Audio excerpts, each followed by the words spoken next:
This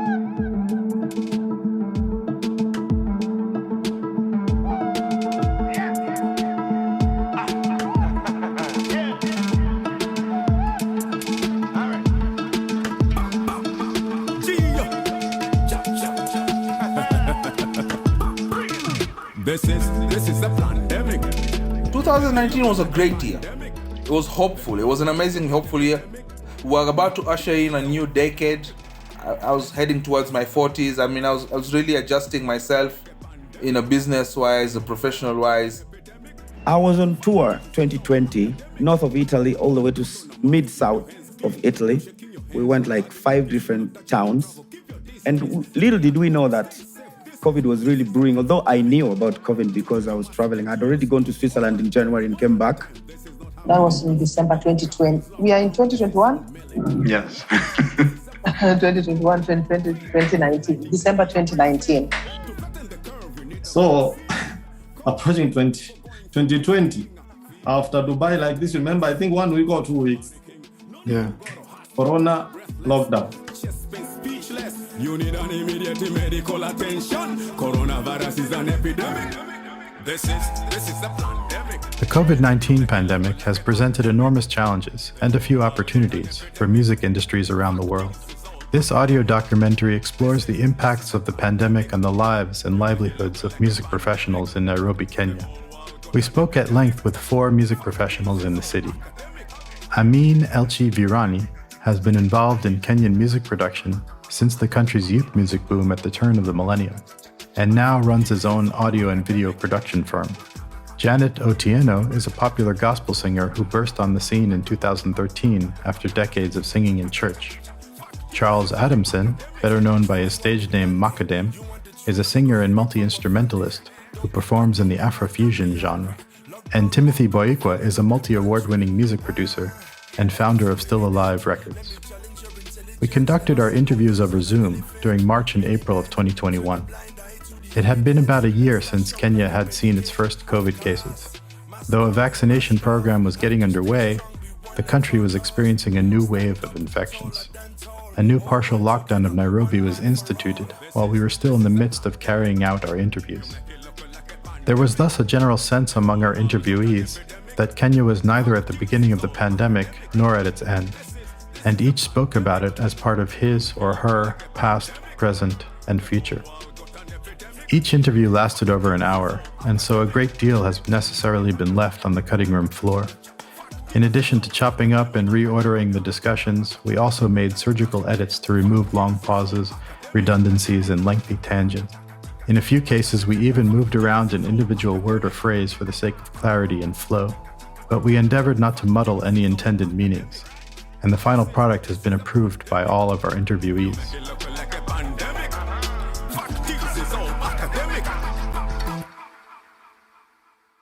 My official government names, it's important somehow if you're doing academics, Amin Abdul Virani. I'm from Homa Bay County in near Lake Victoria in Kenya. My father's family are from India. My mother is from the tribes around the lake. She's half Luya, half Luo. I have an interesting life trajectory. I always loved music for the longest time, but we came from a very low-income household. We didn't have access to music education, music tools. The best I could have was a stereo or a Walkman back in the day.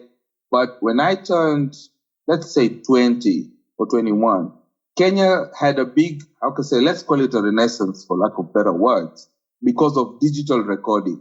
There was a boom in the popular music, and I was a young man back in the day, in the 2000s, let's call it that. And I got into music as a rapper because it was the easiest way to get in. I could put in a bunch of rhymes together on a beat. And then I wanted to explore. I was hungry to know more. That took me all the way to Mombasa because I'm from the other end of Kenya. When I got there, I met a very interesting gentleman, Andrew Burchell, from Birmingham in the United Kingdom. We had similar life path. We just loved music, and he was really a musician really himself as well. So he had a studio and started working with Arab music, Swahili, hip hop. I just picked and learned things along the way. Where I saw it was necessary to get a certificate just to have that formality, I would get that. by 2006, I left for Nairobi and I got involved with doing location sound on television documentaries. Got into now film production, started learning how to edit. So film was easier to get into and it was also far more lucrative.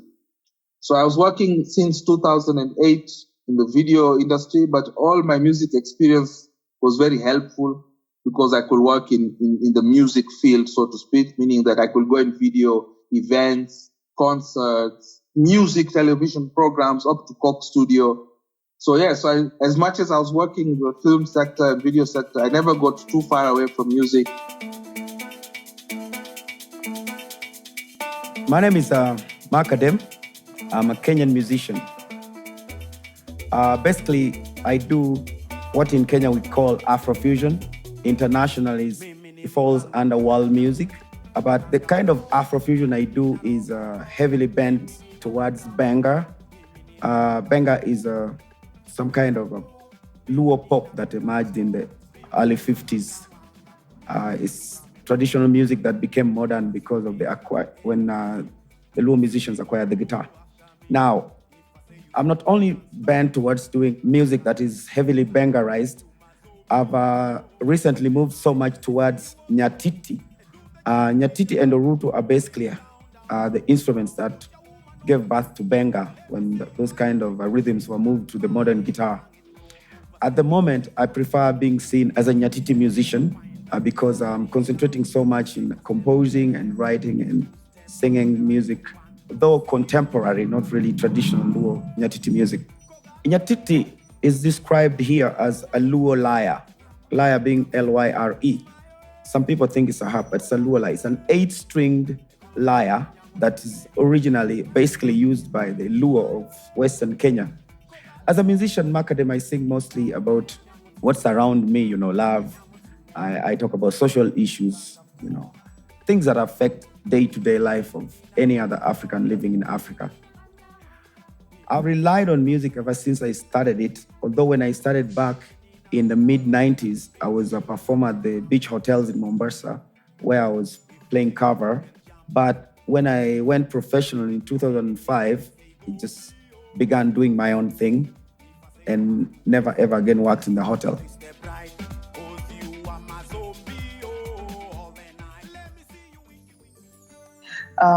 My name is Janet Otieno.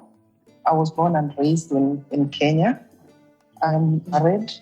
I have 3 children.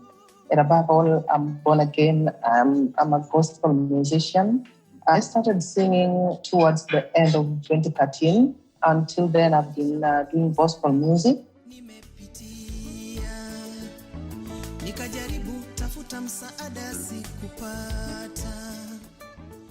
I had been doing music for quite some time, but in church, I was one of the praise and worship leader in my local church. And that was before 2013. So I started singing as a solo singer in 2013. But before then, I was doing music in church. I did this song in mid-2013 with Christmas Vision. This particular song, we did it in Tanzania. That was my very first time recording this song. My very first time in the studio, very first time shooting a video, very first time doing almost everything as a solo artist is concerned. So I never knew that the song was going to be huge. It actually became big, I would say, everywhere. Whenever I have I'm ministering somewhere in a church, we read a gig outside, within Nairobi, abroad, you will tell by the response and the way just people do sing along with you the whole song. So yeah, this is what I do most of my time. I do ministry and singing. Okay, my name is Timothy Boikwa. Boikwa is a community name, I say, from the tribe called Kisi here in Kenya. But people call me Team Still Alive because Still Alive is my company. They identify me with Team Still Alive. So you come to Nairobi, you have to ask Team Still Alive. Up to now, we have over 13 employees actually under Still Alive. This was my dream back then. When I remember I finished my school from South Africa, went to Uganda, I was dreaming that one day I'll own a company. But the truth, I didn't know exactly which company. I used to to feel that one day I want to accompany and give a lot of people work so that I help young musicians. We are bringing new people, most to still alive, and supporting them to produce songs. I do a lot of mastering now and mixing from Nigerian musicians, mostly gospel artists. Also, secular, I produced big top artists like Otile Brown, King Kaka, Rabbit. I've done some few projects with Nameless of late in terms of mixing their music and mastering. Yeah. I did the first big project was Muema by Mercy Masika, 2013. When I did that song, every artist wanted to produce with me. So 2013, 2014, 2015, 2016, Still Alive became the top recording studio in East Africa, actually. Every artist from Tanzania, Uganda, Rwanda, Burundi wanted to record with Still Alive. So we did a lot of business. I made a lot of money then. Cut the story short, I went back home 2017. I built a very big house for my parents. 2019 also, I got my place in Nairobi. I bought my place in Nairobi. I've built my own house. Right now, I live in my own house with a small studio inside. So when I want to work from home, I can do my own project from home. So in short is that I have a big story. I've come from far and with a lot of hustle in this country and mostly in Africa. We have done big projects which we have supplied to Discovery. You guys know Discovery from KWS. We have done big commercials with big companies.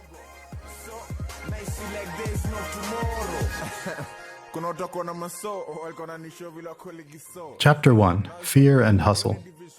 Kenya saw its first cases of COVID-19 in mid-March of 2020. In response, the government imposed a raft of restrictions on movement and social gatherings. Schools, bars, restaurants, and houses of worship in Nairobi were closed. Curfews and travel restrictions were instituted.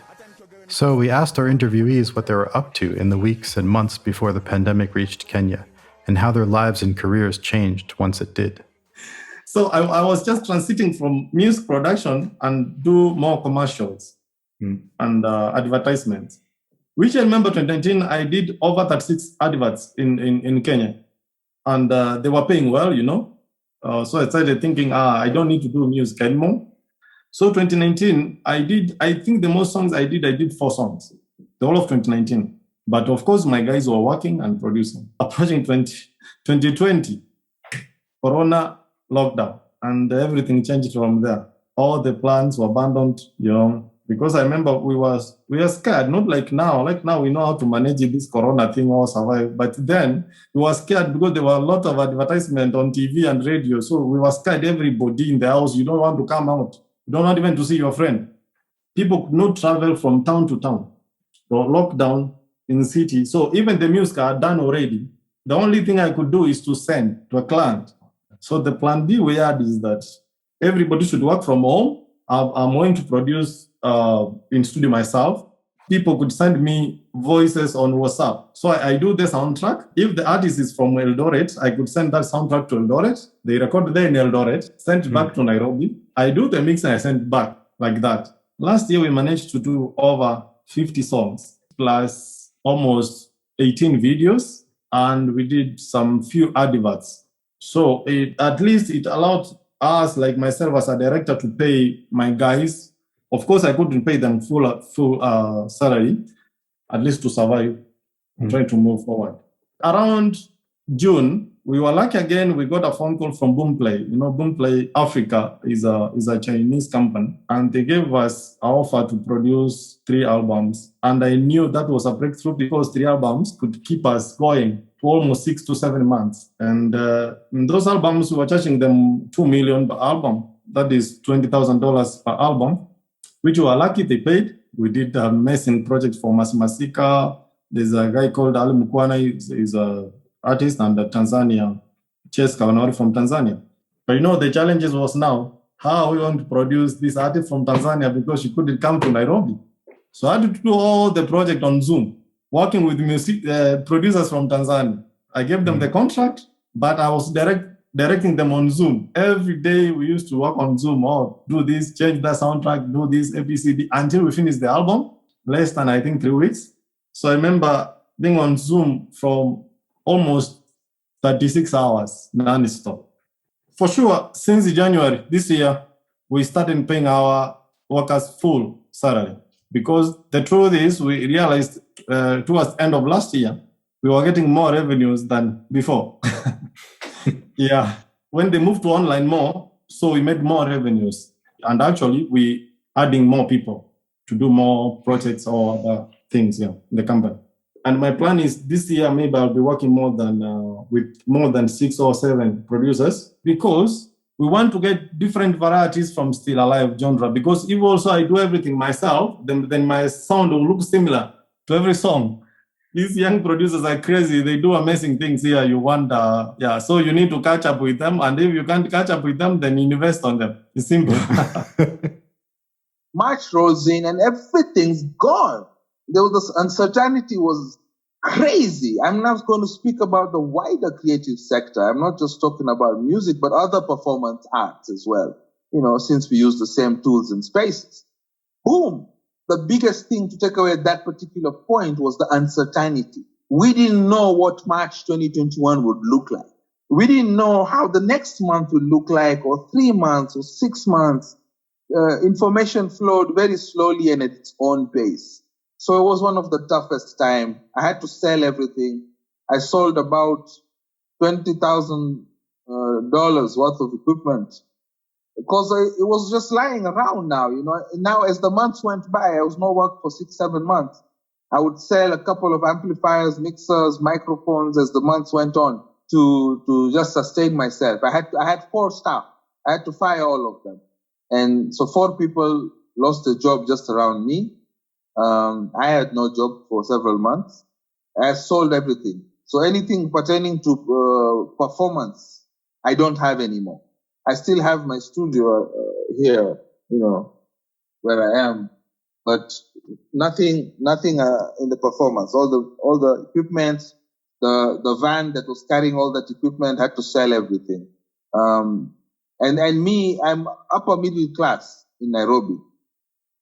So I got lucky in that sense that I could still find money from sources, but majority of the performance community, creative sector performance community, are not even middle class. The first thing to say that I got frightened is when I accidentally got into an event. The place was jam-packed. There wasn't nothing like social distancing, and nobody was wearing a mask. And I was like, whoa, I wasn't sure how that was going to go. Really, it was a couple of months ago. And I was like, okay, I mean, that beats anything. That beats any other regulations that have been put in place, interventions. If you're just gonna have a curfew after 9 o'clock and you have social distancing and wear a mask in public, and then suddenly find yourself with 500, 800, 600 people in a closed environment without I was like, I don't know. People started to get worse. I was a bit happy about that. Definitely happy about that. The vibe starts to come back, the vibe, the music vibe, let's call performance vibe. But the risk factor, and of course we don't know until we know. We are back to work, but then it's a weird kind of back to work, because being in that environment is a constant, am I allowed to swear? A constant motherfucking risk, guys. Constantly. Every time you step in those environments, it can't not be at the back of your head. Rather, it's not at the back of your head. It's on your face all the time. Sometimes you get anxiety. Sometimes you feel anxious and you feel like, why am I doing this? Or, like you have to earn a living, but sometimes you feel like, oh, man, if I had a choice, I wouldn't be here. That's how you feel. Sometimes. But, when we are dealing with like lots of people, because as I told you before, gospel music is big. So we're looking at bands and choirs. That's been a bit of a nightmare, really, because some people believe God will protect them. It's just something I don't know. I'm not against spirituality, I promise you that. It's just that there are certain levels of interpretation of spirituality that I cannot easily understand or agree with. studios is very difficult because people are coming from, you don't know this person's hygiene or his contact, who's been in contact with. If it's just one person, you have to deal with whatever that person is bringing into the environment. And if it's 5 people, then you have to deal with whatever these 5 people are bringing. So that hit me a little bit because I've had to go through that a lot, every week. He may have come in wearing a mask, but I don't know where he's been, who's been with, which matatu. It's too many things, too many variables. There's multiple, let's say, perspectives to it, aspects to it. One, of course, you're happy to be getting to work and maybe earn a bit of money. That can never go away. I don't do much creative work for the last couple of years. I do a lot of production work. And of course, it hinders the creativity of the production work because of all the limitations in place. So that's a perspective to note.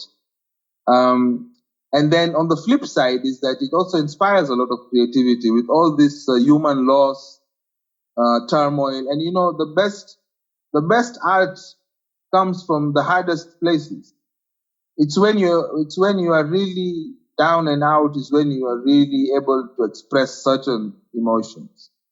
So there's multiple perspectives to that. There's multiple ways to look at it in terms of creativity. A lot has changed ever since the pandemic started. I remember like the previous year, because it started last year. I remember the previous year I had a lot of tours in the US, in Canada, and in Europe. And I came back home in December 2019. When I came back, I was supposed to be going back again in the month of April. But this did not happen because of the pandemic. I had to cancel almost everything that was already put in place. And again, I was supposed to be having some tours within the country. I was supposed to be having. It has been like a blow to the gospel industry, or not just to the gospel industry, to almost everywhere, because we can't do all these things. And I've seen actually, I was getting before the pandemic, what I'm getting right now is not even a quarter of it, leave alone half, leave alone 3/4. It's not even a quarter of it. I did not focus on making music concerning pandemic, but I focused more on helping during pandemic, because I looked at it and I saw that people were so much in need.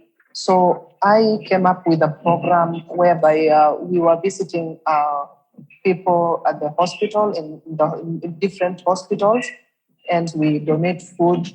We made the small beds for the newborns, because I went to the hospital and most of them were sharing beds during this pandemic. And we took the diapers and we took the sanitary towels. We went deep into the slum and entered different plots and gave out food. And we did it for quite some time. We went to Kibera, and it was actually a good thing. The pandemic has taught me a lot of things. Things can change anytime. It came to us as a surprise. Nobody saw it coming. So this has taught me that in as much as we are serving, in as much as we have been called to do this work for God, we shouldn't just sit there and wait. I don't know how long the pandemic will continue, but I know God is with us. I was on tour 2020 with the Uhuru Republic. Uhuru Republic is a girl with a DJ and other musicians from Italy. And they normally organize tours in East Africa, specifically Zanzibar, where they met me. And so they realized that I'm always touring Europe, and then they put me into their itinerary. So 2019, I got a few shows from them in Italy.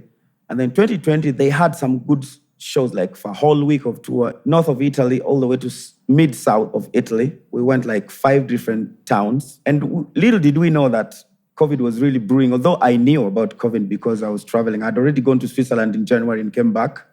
And this was my second leg. And to me, it was like, this is something that has nothing to do with me, because at that time, even Europe was not masking on. The only people you'd meet were, especially from China, who, if you met them at the airport, they had masks on.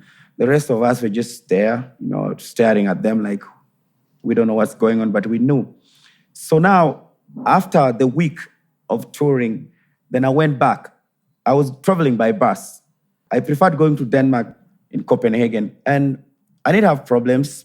And so I realized that Denmark was not so much locked, or kind of free. So I would go to the studio, record, write my songs. Basically, I took my time there to compose, to rehearse in the Nyatiti practice. While living with the first person I was living with in the middle of Copenhagen, we had a discussion about the pandemic. At that time, my mind was not really in doing a song. And she was like, you need to do a song. Artists are doing songs. And so then we started discussing. Well, then we came up with the issue of playing around with the words pandemic, epidemic, And then I also thought about doing something that would interest the Kenyan youth, the African youth, with the traditional instrument that I play. Because there's a lot of pop music here, American pop, Nigerian pop, South African pop, with heavy borrowing from the R&B, reggae. So I thought maybe I should do hip hop. And I thought of trap. And I was talking to DJ Fafa. And Fafa had said, since you're here, I want to give you one free recording. I said, I want to do trap. He said, okay. So then I began writing this song, playing around with the words pandemic, epidemic, which most people tend to think is supportive of conspiracy because of the name pandemic. But not really. It's just being an artist. We always have that kind of freedom. You think you're free to do anything. So I made a song talking about what nations are doing, what individuals should do to reduce and to fight the pandemic, the coronavirus pandemic. And I called the song Plandemic. That was actually in May, when I was actually a bit late. And then, so that was the first song. I was free all the time, practicing and doing nothing, except in July and a bit of August. I did again another song with DJ Fafa, and this time it was an acquaintance on Instagram, a Kenyan artist, painter living in the US, DMs me and says, can you compose a song about a girl whose parents want her to be a doctor, but she wants to be a dancer? So I get down, write the song, because he was paying me, he was paying the studio. I called Fafa, so we did that. And then when July ushered in, I got several shows. There was a sound engineer, a Mexican, who invited me to his studio and said, if you like free recording, I have a studio. And then I thought of, I've always wanted to do acoustic music, and I've not really recorded acoustic Nyatiti. So I spent my time, I recorded 17 songs. And talk about performance. I think Denmark was one of the first countries to come up with the online shows when the lockdown just came in, and I was among the people who were slaughtered, and I did one of the first. It was a 1 hour. We were actually getting money by people sending money online. It wasn't bad. So yes, I lived in Denmark for 7 months, from February 24th when I arrived there, all the way to September 25th when I left. The reason I was stuck, actually, let me go back there, is when Kenya banned air traffic into Kenya, that's the reason I got stuck. It was not the other way around. It's Kenya that brought that upon their own Kenyan away. Because now there are no airplanes coming to Kenya. I couldn't travel. Then I get to Nairobi very scared, because now no friend is going to take care of me. I have to take care of myself and still take care of my business. And I think because I was so scared, I went head on trying to look for solo gigs, acoustic ones, or me and the DJ. And little did I realize that actually the gigs were there because they could no longer hire big bands. So they were looking for either a solo artist or a trio or something small they can afford. And so I ended up being so busy that I was now turning down the gigs, They are live collaboration, but I've not really gotten into recording collaborations except when I was touring Tanzania. Because Tanzania, everything is normal per se. They live as if there is nothing going on in this world. So their musicians are busy. It's funny. So when I got there, I got into recordings and jammings and all that. Yeah. But here, no, I'm yet to do one. Chapter 2, Last Gig Before Lockdown. Right after our interview with him, Makadem performed an early evening in-person gig with his trio project, Nyatiti Tronics, at a chic venue called Gecko Cafe. We asked Elchi, who has known Makadem for decades, to record some of the gig for us. The day after this gig, Kenyan President Uhuru Kenyatta announced a new lockdown in response to rising case numbers. There would be no more live music at Gecko or anywhere else in Nairobi for another month. And so recently, I realized that I can actually go for Nyatiti-tronics, which means me on the Nyatiti, and then find a DJ producer. We sit down, create the music for each song uniquely, and then have a percussion player. So there's a trio here. That's what I call the Nyatiti-tronics.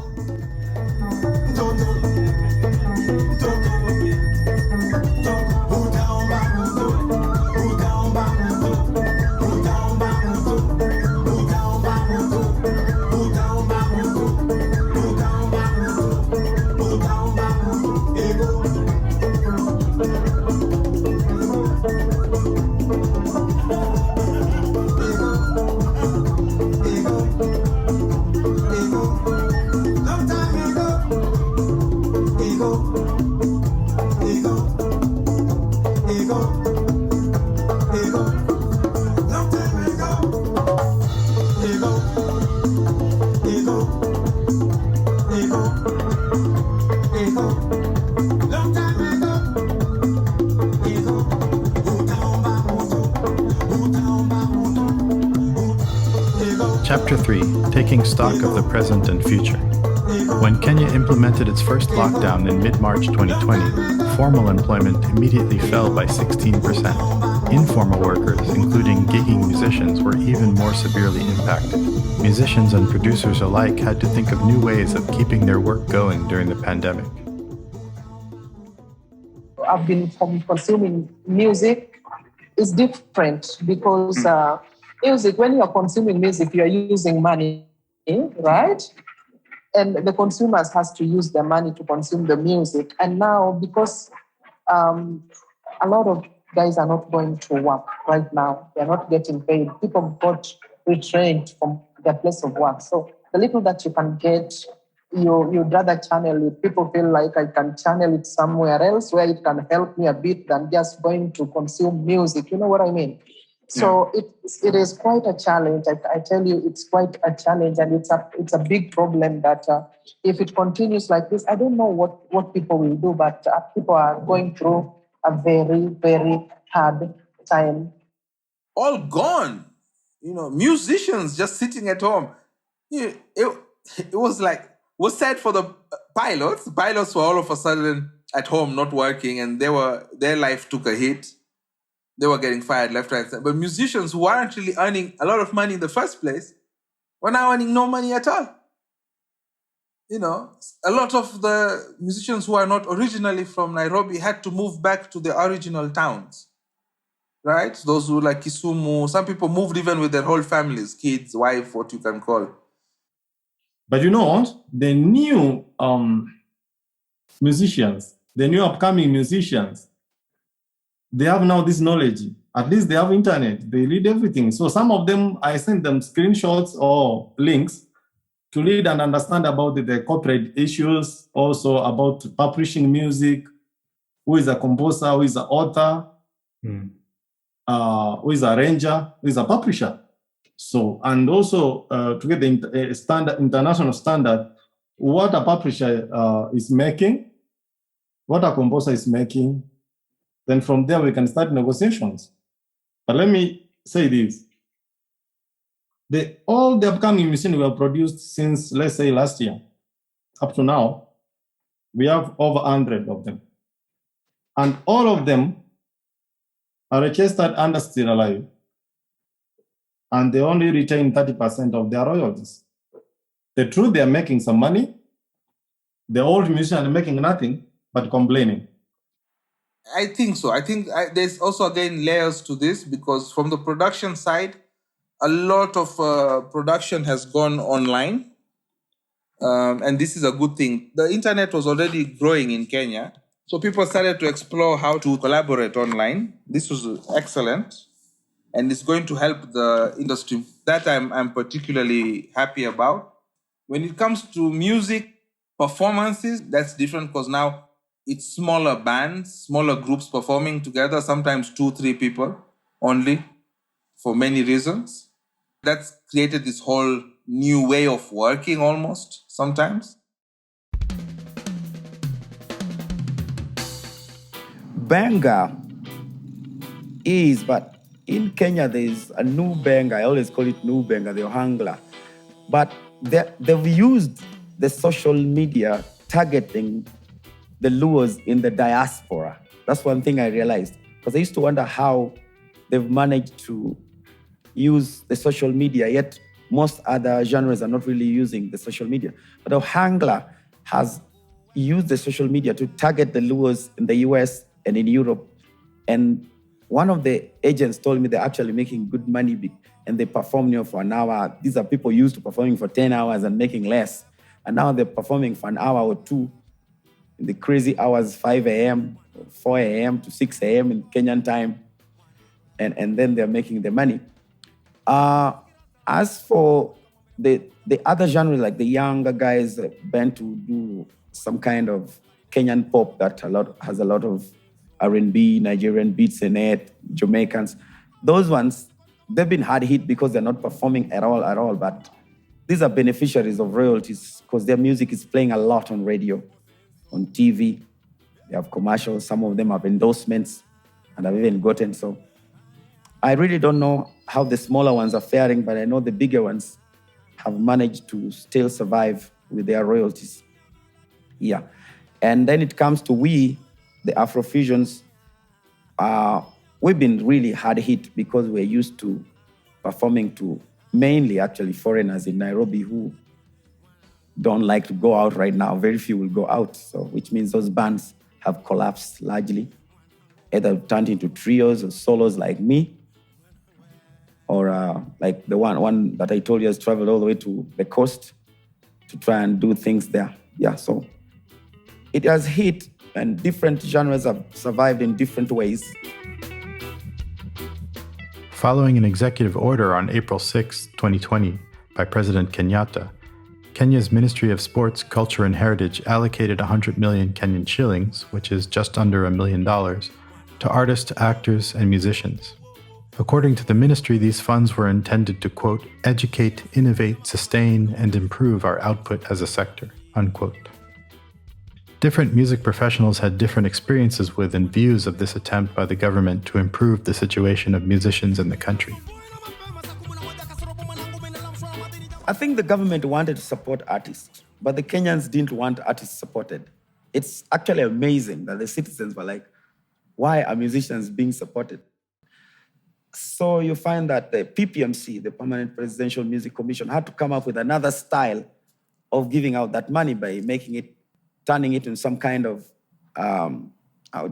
what you call a stimulus actually now, where you had to do something for you to get that money. I was in Denmark, and because of this, the pandemic song, I got $100 out of it because they asked me to send it. I sent it, and they said, okay, this one's, but I don't know how they were rating, because I had guys who got 500 shillings for what they sent. Some people got 1,000 Kenyan shillings, which is like $10.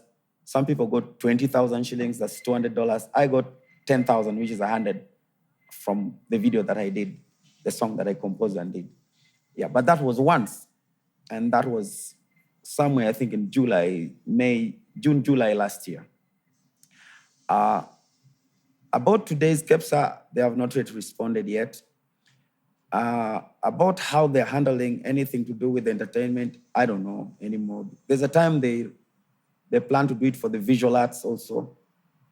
I think they also got something, but I don't know how theirs was rated. Ours was more or less like, you have to do something, send it to the Permanent Presidential Music Commission, they verify it, then they decide how much they send you. But even if you gave somebody $100 in May last year. Actually, it was quite an issue that artists, both gospel and secular, went as far as going to the social media to talk to the president, just to let him know that we are going through a very difficult time because you don't have events, you don't get money, and a lot of artists were really going through a very hard time.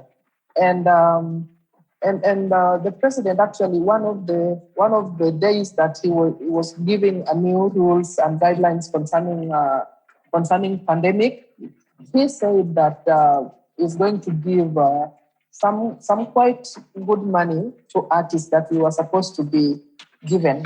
It was supposed to be distributed to various types of artists, lead singers, the actors and actresses. In every area that there's an art, they were supposed to a distribution of this money. And for some reason, I don't know what happened, because I've had a little bit of talk with a few artists here and there to get to know if really this money get to them. Like most of them are telling, I never saw anything. Like the president gave it out to the people that are concerned that were supposed to give us the money.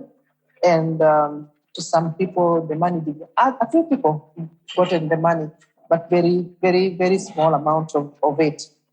Something that cannot actually help you, because if you get if somebody gives you like $200 or even $10, seriously, that cannot even $100 or $200. Seriously, that cannot help you during this pandemic. And people had high hopes that this money was going to help, but a lot of people did not get it, and people got so disappointed. Yes, there has been a lot of movement in that scene, the government. Last year, the government gave about, $1 million US dollars to the artists at the low income level.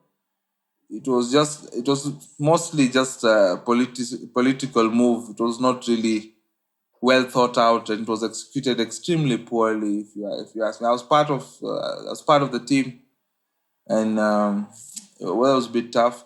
They did have some subsidies from certain NGOs and government-related projects. But you see, the kind of documentation, just like in the West, the kind of documentation you are asked for before government can assist you, not everyone is easily compliant. It's a huge challenge, especially in the developing world. It's already a problem in the West, because I've been there and I've seen it's a problem. And when you come to a developing country, it multiply that problem 100,000 times. People here don't really care about it. It's the fear of the police and the authority. It's not the fear of the pandemic. But me, having been in Europe when it hit and then came back and being a traveler, I have those fears because I believe that disease is there. And I've had friends who've had it. I've seen people who've had it, so. The artistic approach, it hasn't changed much, because I do, whenever I'm writing my songs, I write them at home, and then I go to the studio. The only difference that I'm seeing is getting to find the producer whenever you want to work with them, because this pandemic, they have to take care of themselves at the same time. So they must take one person at a time, and that means that even the amount that is being charged, because if a producer can do 2 people within a very short time, or 3 people within a very short time, but this time around he has to take one person at a time, that means he's giving his time even more. So certain things has to change even with the producers, because of what they are doing. The prices has to go a little bit higher for them also to make sure that the studio is running and they are able to meet their bills and all that. We had 3 audio producers in Still Alive, because one guy from Tanzania, and we had 2 from Kenya, me and my colleague. So the Tanzania guy left, actually, for the Christmas, and they did manage to come back because of this issue, coming back, lockdown. So he thought, let me just stay a little bit home. But what we have been doing is to support him all the time. We are trying to support him, sending something small to survive. And if we need, like, for example, any kind of beat or track, he has a laptop home. I send him the concept, he can do something and send it back to us. So we continue like doing mixing. For example, I may be working maybe on 3 projects at the same time. So what I do with these 3 projects, I normally capture the voice, the melody and everything. I send to these guys. So I tell, okay, you work on this idea, you work on this idea, I work on this idea. Once you finish, just send everything to me. I'll listen, and if I want to do some changes, I do. So that's the way forward. I want to start doing music. And my plan is this year, maybe I'll be working with more than 6 or 7 producers. That's from Tanzania, Nigeria, Uganda, and now we have the local ones, each town.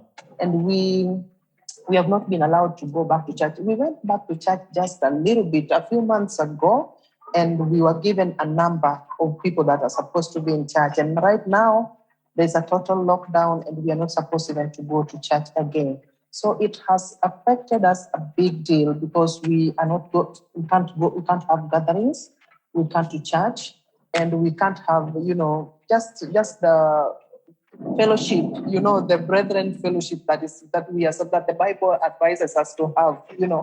We cannot have the fellowship. The whole town was just was a nightclub. It was club after club after club. Moi Avenue, Tomboya Street, the busiest streets. All those clubs, they're shut down. But the businessmen got so clever, they just went and opened smaller bars in the outskirts, in places like Rongai.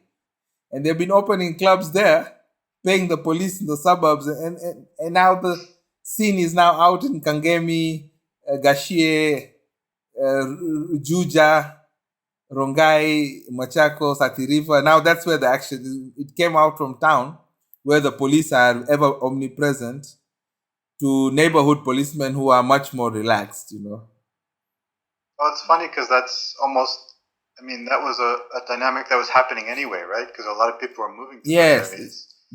And so it just sort of sped up that, that movement. Yes. Because all the town ones are shut, by the way. They're closed. They're sold off. The businesses are done. New music. Now, that has been challenging because in 2019, the biggest pop music was very highly sexually driven, raunchy lyrics on a very powerful 4x4, fast beat, 100 plus, 110 BPM music, club music. That was the fastest growing music in 2019. But now, those kind of music have nowhere to be played and performed. So obviously that whole industry took a hit in terms of the way they sang and the target market they had. Now, gospel obviously grew to an extent because there's a lot more prayers now. Always, in Africa, gospel be big because when people are hard hit, they turn to God. So gospel definitely is doing well. And the biggest thing to take away at that particular point was the uncertainty. We didn't know what March 2021 would look like. We didn't know how the next month would look like, or 3 months, or 6 months. Information flowed very slowly and at its own pace.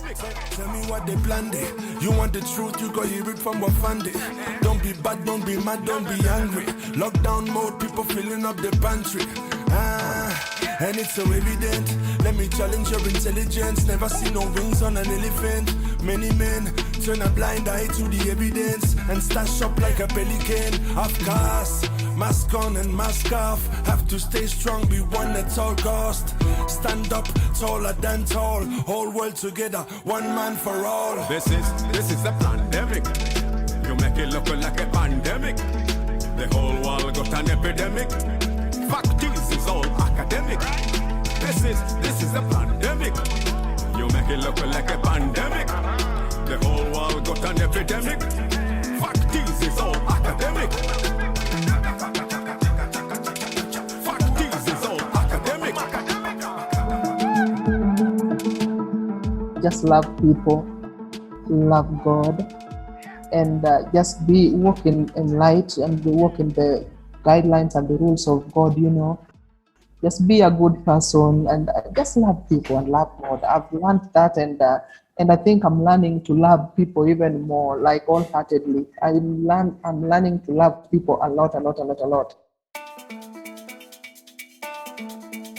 Our overall aim in this audio documentary is not to provide a comprehensive survey of the music industry in Nairobi during the COVID-19 pandemic, or even a properly representative sampling of views from within the industry. Rather, we see this work as an ethnographic portrait of the industry at an extraordinary moment, pieced together from a diverse set of voices and perspectives.